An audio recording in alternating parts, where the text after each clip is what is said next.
তো নমস্কার বন্ধুগণ, আজকে অন্য একটা ভিডিও নিয়ে আইলাম যে মনে মনে করলাম যে একটা ভিডিও বানাই যে আজকে যে ফেসবুকও বা কিছু একটা সোশ্যাল প্ল্যাটফর্মও কিছু খবর নিয়ে যে ভাবলাম এটা কিছু ডিসকাশন করা হোক। তো আজকে দেখলাম যে ফেসবুকও আমরা একজন ভাইয়ে লেখছেন যে সুজনতার সংগ্রামটা আজকে সফল হইল। তো আমি কইতে চাই সত্যি যে করিমগঞ্জের যে রাস্তাঘাটগুলো খারাপ টাউনের ভিতরে ছিল এগুলো তো আবার খাম কাজ শুরু হয়ে গেছে গিয়া। আর আমি দেখছি যে প্রশাসনে তারা মেরামতের কাজ শুরু করে দিছে। তো নিশ্চয় সুজনদারে ধন্যবাদ দেওয়া উচিত যে তাই একটা পদক্ষেপ নিয়ে যে সোশ্যাল মিডিয়ার মাধ্যমে প্রতিবাদ করছেন আর যার কারণে যে প্রশাসনে এই কাজটা শুরু করছে। তো তান সুজনদার যে আপনার কন্ট্রিবিউশন খুব ভালো একটা খুব বেশি কন্ট্রিবিউশন থাকার কারণে তার এই যে গুরুত্বপূর্ণ যে বিষয় তাই তুলিয়া ধরছেন প্রশাসনের কাছে, তারপরে প্রশাসন এই ব্যবস্থা নিয়েছে, যাই হোক ঠিক আছে। কিন্তু একটা কথা কইতে রাখবো যে সুজনদা যেন এই যে ভিডিও বা এইরকম যে কাজগুলো দেখানোর যে ভিডিও বানাইছে এই এইগুলো তো তার নিজের একটা লাভ হয়েছে। কারণ কীরকম লাভ হইল যে তাই সোশ্যাল মিডিয়া দিয়েছেন তাই তো ভিউজ পাইছেন, তার অনেক কিছু পাইছেন, এখন এর বদলিতে তাই টাকাও তো পাইবা। তো তো যে শুধু খালি এই কথা কইলে ওইতো না যে তার যে প্রতিবাদ করছেন আর শুধু সমাজের জন্য এটাও নয়, তার নিজের জন্যও করছেন। ঠিক আছে, অসুবিধা নেই, ভালো কথা। যারা এরকম আরও আগে দিয়ে করার সুযোগ বা এর করার জন্য যে যারা চেষ্টা করা উচিত, যারা মানুষ আছেন, যারা এইরকম সমাজসেবী মানুষ আছেন, তারা তার জন্য তো ভালো কথা। আর এর লাগে আমি সুজনতারে ধন্যবাদ দিতাম চাইয়া। 2 নম্বর কথা হয়েছে গিয়া আজকে পাথারকান্দি থেকে একটা ভিডিও দেখলাম যে পাথারকান্দির প্রার্থী কংগ্রেস প্রার্থী আপনার কার্তিক সিনহা, তাই একটা ভিডিও দেখলাম। তাই আজকে একজন সাংবাদিকের লগে কথা কইতে সময় তাই কইলা যে তাই 90,000 ভোটে জিতরা।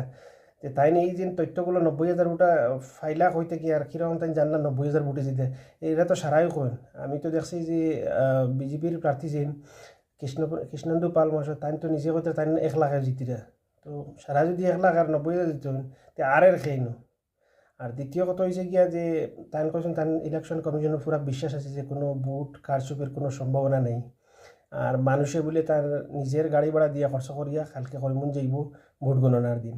তে আপনারা নিজেও শুনিলেন তাই কিতা কইছেন সাংবাদিকরে। তো আমি আপনাদের দেখাইতাম সেই আপনি নিজেও শুনুন। আর মাত্র কয়েক ঘন্টা আগামী কালই ভোট গণনা, কার দখলে যাচ্ছে পাতারকান্দি আসন। এদিকে কার্তিক সেনা সিনহা বললেন 90,000-এর অধিক ভোট পেয়ে জয়ী হচ্ছেন। ভোট গণনার আগের দিনেই সংবাদ মাধ্যমে প্রকাশ করেন কার্তিক। আমরা সবিশেষ শুনে নেব প্রতিবেদন থেকে। সম্মানিত দর্শক, এই মুহূর্তে আমি রয়েছি পাতারকান্দি, কার্তিক সেনা সিনহা উনি আমাদের নিকটে রয়েছেন। আমরা ওনার কাছ থেকে জানবো, যেহেতু আগামীকালই আমাদের 4 মে ভোট গণনা হবে এবং ওনার ফলাফল উনি আগামীকালই পেয়ে যাবেন। তো ওনার কাছ থেকে আমরা জানার চেষ্টা করব আগামীকালই যে ভোট গণনা, এ নিয়ে আপনি পাতারকান্দি সমষ্টিবাসীর উদ্দেশ্যে কি বলবেন?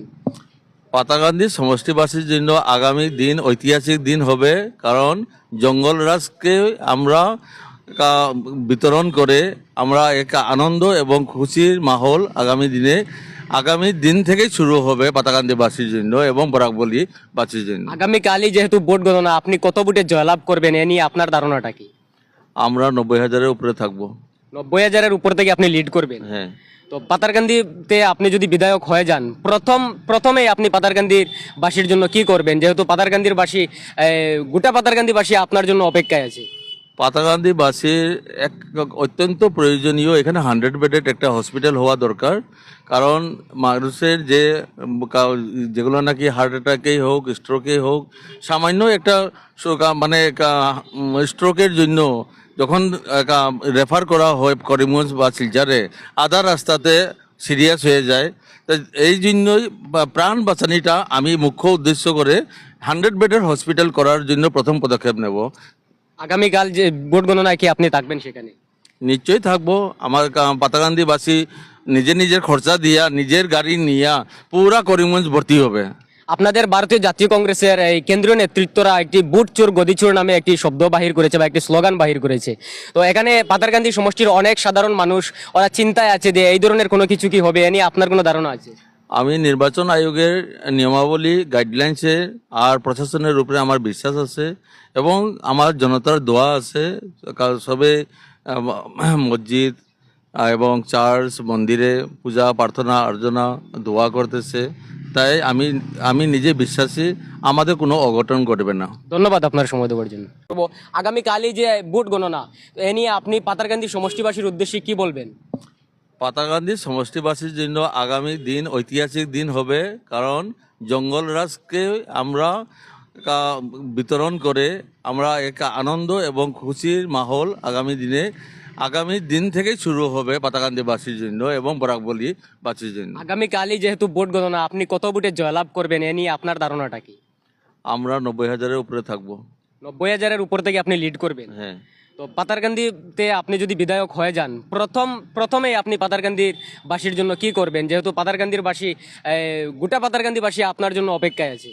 পাতাকান্দিবাসীর এক অত্যন্ত প্রয়োজনীয় এখানে 100 বেডেড একটা হসপিটাল হওয়া দরকার, কারণ মানুষের যেগুলো নাকি হার্ট অ্যাটাকেই হোক স্ট্রোকেই হোক, সামান্য একটা মানে স্ট্রোকের জন্য যখন রেফার করা হয় করিমগঞ্জ বা শিলচরে, আধা রাস্তাতে সিরিয়াস হয়ে যায়। এই জন্যই প্রাণ বাঁচানিটা আমি মুখ্য উদ্দেশ্য করে 100 বেডের হসপিটাল করার জন্য প্রথম পদক্ষেপ নেব। আগামীকাল যে ভোট গণনায় কি আপনি থাকবেন সেখানে? নিশ্চয়ই থাকবো। আমার পাতাকান্দিবাসী নিজের খরচা দিয়া নিজের গাড়ি নিয়া পুরা করিমগঞ্জ ভর্তি হবে। আপনাদের ভারতীয় জাতীয় কংগ্রেসের এই কেন্দ্রীয় নেতৃত্বরা একটি বুট চোর গদি চোর নামে একটি শব্দ বাহির করেছে বা একটি স্লোগান বাহির করেছে। তো এখানে পাতারকান্দি সমষ্টির অনেক সাধারণ মানুষ ওরা চিন্তায় আছে যে এই ধরনের কোনো কিছু কি হবে, এ নিয়ে আপনার কোনো ধারণা আছে? আমি নির্বাচন আয়োগের নিয়মাবলী গাইডলাইন্সে আর প্রশাসনের উপরে আমার বিশ্বাস আছে এবং আমার জনতার দোয়া আছে। সবে মসজিদ এবং চার্চ মন্দিরে পূজা প্রার্থনা অর্চনা দোয়া করতেছে, তাই আমি নিজে বিশ্বাসী আমাদের কোনো অঘটন ঘটবে না। ধন্যবাদ আপনার সময় দেওয়ার জন্য। তো আপনার তো শুনলা তার ভিডিও। এখন আমি একটা জিনিস আপনার খুব জরুরি আপডেট দিতাম চাইয়ার। আমরা বরাকবালি বহুত মানুষ আছে যে বাইরে বিদেশে গিয়া কোনো কাজকর্ম করতে চায়, বিশেষ করে সৌদি, দুবাই, কুয়েতে। তে আমার কাছে একটা খুব ভালো সুযোগ আইছে, যদি কেউ ইচ্ছা থাকে তে জয়েন করতে পারবা, কিন্তু এটা একটা কোম্পানির বিচারে।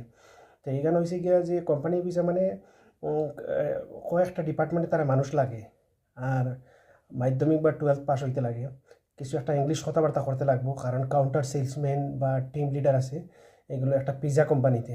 তো সৌদি আরব লাগিয়ে আর বয়স হইতে লাগবো 35 বছর থেকে নিচে। কারো যদি পাসপোর্ট থাকে তো পাসপোর্ট নাম্বার দিয়া, যারা যে এজেন্সি হায়ার করবো তারা নাম্বার আছে, তারা নাম্বার দিছে, আমি স্ক্রিনশটটা তো কেউ যদি ইন্টারেস্ট রাখেন তে এটা এখন এই নম্বরে কল করিয়ে, যে নম্বর দেওয়া আছে স্ক্রিনও, এই নম্বরে কল করিয়ে আপনি যোগাযোগ করতে পারবা। করিয়ে তার ইন্টারভিউ আছে দিল্লি, কলকাতার, মুম্বাই। তো এই দিন ডেট আছে, এই ডেটে গিয়ে ইন্টারভিউ অ্যাটেন্ড করতে লাগবো, করিয়ে আপনারা আগে প্রসেস করতে পারবা। আমি এরকম আরও ভিডিও বেশ করে নিয়ে আইমু। তো আপনাদের সবার কাছে আমার অনুরোধ রইল যে আমার ভিডিওটা লাইক করবা আর সাবস্ক্রাইব করবা আমার চ্যানেলটা, আর শেয়ার করবা যাতেও আরও মানুষে দেখতে পায়। আর বিশেষ করে এই জব মানুষ যারা বেকার মানুষ আছে, চাকরি নাই, তারা লাগে খুব ভালো একটা সুযোগ। আর বিশেষ করে নতুন যারা বাইরে যাওয়ার ইচ্ছা, তার জন্য একটা ভালো সুযোগ। তো আপনারা এই ভিডিওটা বেশি করে শেয়ার করে দিবা ফেসবুক বা যেন দেখেন আপনারা। থ্যাংক ইউ, ধন্যবাদ।